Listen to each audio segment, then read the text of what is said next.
bagaimana seorang ustadz menjelaskan silsilah Syekh Hasyim Asy'ari dengan Kiai Haji Ahmad Dahlan. Awal-awal saya cuek aja, terus saya tonton terus tulisan, loh kok ini menarik sekali. Itulah kesan pertama dengan Ustadz Adi Hidayat. Kita tidak perlu satu organisasi, tidak perlu satu sekolah, tidak perlu satu guru, bertemu dalam satu titik, mukhlishina lahuddin. Mudah-mudahan titik itulah yang mempertemukan kita. Kenapa Kiai Haji Hasyim Asy'ari mendirikan NU 31 Januari 1926? Karena merasa ketika Muhammadiyah sudah tampil 14 tahun sebelumnya, itu beliau melihat di NU itu nggak muncul-muncul ulamanya. Asy'ari dengan pendiri Muhammadiyah, Muhammad Darwish, itu satu keluarga, satu saudara yang sama, bahkan ngajinya sama-sama, itu di Semarang, di Kiai Haji Soleh Darat. Dia ada 3 orang, Muhammad Darwish, kemudian Hasyim Asy'ari, satu lagi itu kakek buyutnya Cak Nun, MH Ainun Najib. Cuma 2 ini yang menonjol, karena menonjol, bagus baca kitabnya, soleh orangnya, itu langsung diperintahkan pergi ke Mekah, diberikan kitab. Kalau kakek buyutnya MH Ainun Najib, itu cuma diberikan cincin pada saat itu. Saat berangkat ke Mekah, berguru di guru yang sama, namanya Syekh Ahmad Khatib dari Sambas, dikenal dengan Syekh Ahmad Khatib As-Sambasi. Nah, setelah dilihat-lihat sampai kembali ke Nusantara di masa yang sama, itu Masya Allah, ternyata keduanya punya visi yang sama, tapi punya beda karakter.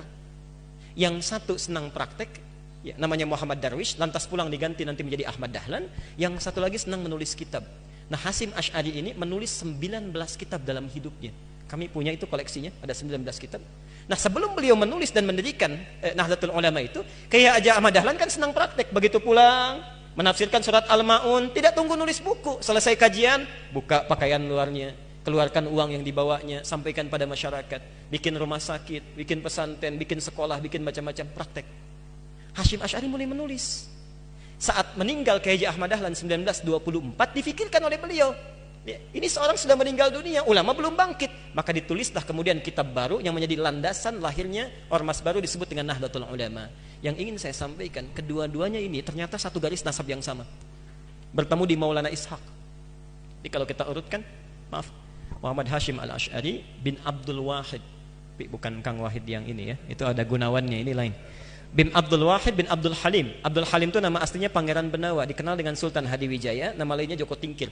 Bin Abdullah bin Abdul Fattah bin Abdurrahman. Abdurrahman ini anaknya Sunan Giri, bukan Giri yang ini tapi. Nah, Sunan Giri ini anaknya siapa? Anaknya Maulana Ishaq. Nah, di Maulana Ishaq inilah nyambung nasabnya.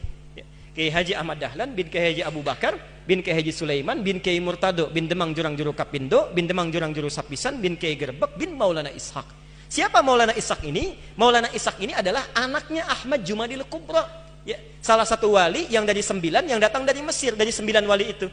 Ahmad Jumadil Kubra ini siapa? Ini adalah salah satu wali yang punya 2 anak. Saya belum teruskan nasabnya. Anak pertamanya dibawa ke Nusantara, namanya Maulana Ishaq, melahirkan 2 ulama tadi.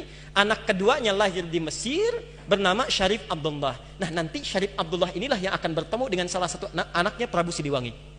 Prabu Siliwangi pemenah rasa menikah dengan Nyai Subang Larang, punya 3 anak. Anak pertama Walang Sungsang, lahir 1423. Anak keduanya Rara Santang, lahir 1426. Anak ketiganya Raja Sengara, lahir 1427.